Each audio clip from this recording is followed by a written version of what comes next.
नमस्कार दोस्तों, मैं कृतिक तिवारी स्वागत करता हूं आपका स्वप्निल एकेडमी ऑफिशियल में। तो दोस्तों, जैसा कि आप जानते हैं कि अभी कुछ ही दिन पहले हमास लीडर याह्या सिनवार का इजरायली डिफेंस फोर्सेस ने गाजा के साउथ पार्ट में एक शहर है जिसका नाम है राफा, जो कि हाल ही में कुछ महीने पहले ट्रेंडिंग में था।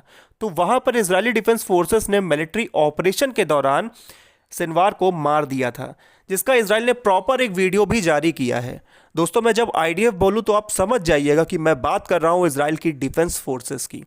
दोस्तों, सिनवार पिछले साल 7 अक्टूबर को हुए इजराइल पर हमले का मास्टरमाइंड था और जब से ये मारा गया है तब से एक न्यूज़ ऐसी है जो काफ़ी चर्चा में बनी हुई है कि सिनवार के मारे जाने के बाद हमास का अगला लीडर कौन होगा। और इस रेस में सबसे आगे दिखाई दे रहे हैं सिनवार के डिप्टी खलील अल हैया। दोस्तों, खलील अल हैया एक फिलिस्तीनियन पॉलिटिशियन है जो कि अगस्त 2024 से हमास के पॉलिटिकल ब्यूरो के डिप्टी चेयरमैन के रूप में काम कर रहे हैं।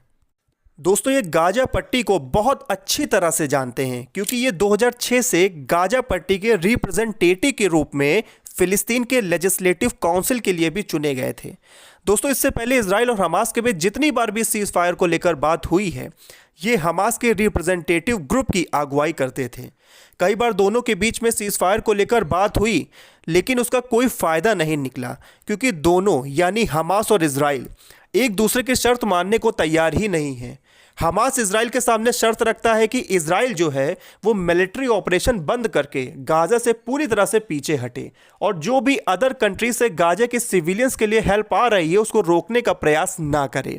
और इसके अलावा इजराइल ने जो भी गाजा को नुकसान पहुंचाया है उसको रिकंस्ट्रक्ट करवाए।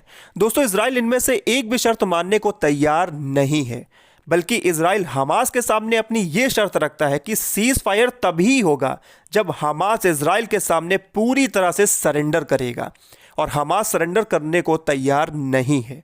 और यही रीज़न है कि इजराइल हमास वॉर रुकने का नाम ही नहीं ले रहा।